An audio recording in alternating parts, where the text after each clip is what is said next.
स्वागत है आपका। आई होप आपने आज कमिंडू मेंडिस को गेंदबाजी करते हुए देखा होगा और थोड़े से हैरत में जरूर आए होंगे आप कि भाई एक ही बंदा है, राइट आर्म भी कर रहा है, लेफ्ट आर्म भी कर रहा है, स्विच कर ले रहा है। जब जैसे जहां लेफ्ट हैंडर को जब गेंदबाजी करनी है तब कर रहा है, जब राइट हैंडर को कर रहा है तब करनी है। लेकिन इसको लेकर के रोल क्लैरिटी क्या है? क्या आप कभी भी अपने मर्जी से कोई भी हाथ का इस्तेमाल कर सकते हो गेंद डालने के लिए, या फिर आपको प्रायर अंपायर को इन्फॉर्म करना पड़ता है? रूल क्या है? क्या इंडिया के पास भी एक ऐसा स्पिनर है? बिल्कुल है।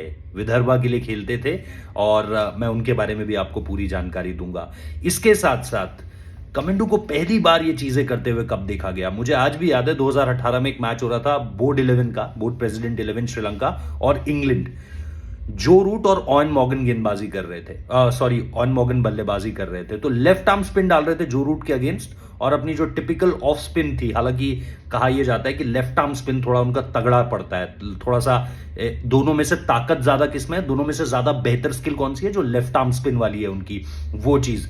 लेकिन इसके अलावा भी अगर आप अंडर 19 2016 की तरफ जाएंगे, वर्ल्ड कप की तरफ, वहां पर भी कमिंडू को इस तरीके से गेंदबाजी करते हुए देखा गया था और लगातार उसके बाद से ही उन पर फोकस बहुत ज्यादा था। और अब तो दुनिया कहने लगी है इस चीज के बारे में। मैं इसके बारे में पढ़ भी रहा था और आपको बताता हूं कि किस तरीके से अक्षय कर्णेवार, जो विदर्भा के लिए खेलते हैं, करीबन 20 के करीब फर्स्ट क्लास मैचेस उन्होंने खेले हुए हैं, टॉप लेवल पे अच्छा भी किया हुआ है। एक वक्त पे उनके नाम की भी बड़ी चर्चा थी इस चीज को लेकर के कि भाई ये जो ऑप्शन लेकर आ सकता है, ये एक डिफरेंट तरह की एंटिटी है। क्योंकि फायदा देखो ना, इसमें कितने सारे फायदे हैं।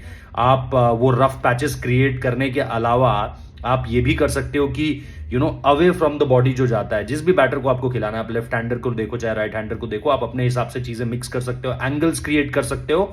और अगर किसी बल्लेबाज की कोई खामी है कि यार ये ऑफ स्पिन राइट हैंड से तो अच्छी खेलेगा, लेकिन लेफ्ट आर्म अगर आप कराओगे तो दिक्कत हो जाएगी इसे, तो वो चीज आप कर सकते हो, वो एक्सप्लॉइट कर सकते हो एक ही ओवर के अंदर।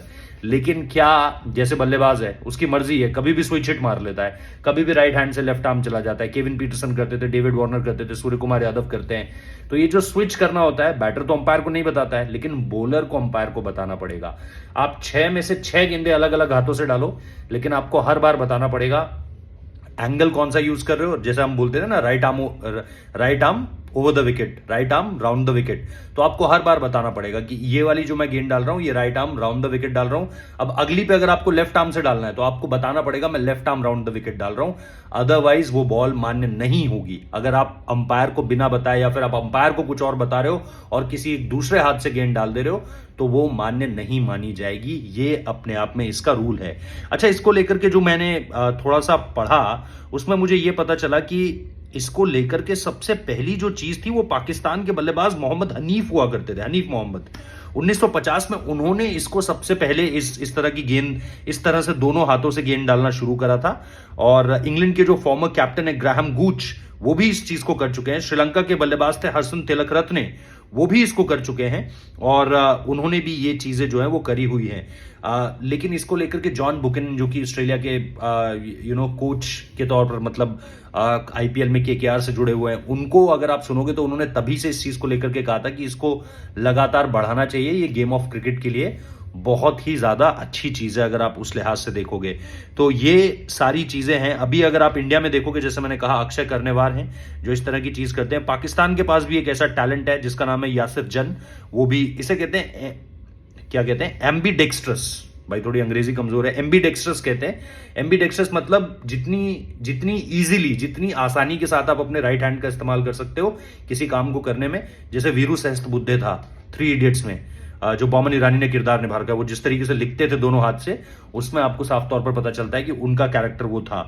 तो ये चीजें हैं। यासिर जंग को लाहौर कलंदर्स ने 10 ईयर डेवलपमेंट के तहत वो बढ़ा रहे हैं। ब्रिस्बेन हीट के लिए विमेन्स जो बीबीएल होती है उसमें भी अगर आप देखोगे तो वहां पर भी जेमा बाजबी थी, जेमा बाजबी थी जो ये कर चुकी हैं ब्रिस्बेन हीट के लिए। और बांग्लादेश के लिए शायला शर्मिन है जो ये कर चुकी हैं ऑलरेडी। तो काफी सारे ऐसे अभी हम देख रहे हैं कि इस तरह की एक चीज देखने को मिली है, काफी नहीं है लेकिन ऐसा नहीं है।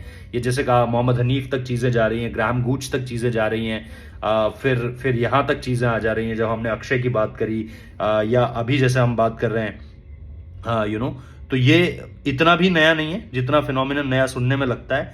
और कमिंदू को लेकर हालांकि जैसा मैंने कहा कि इसकी चर्चा काफी ज्यादा बढ़ जाती है।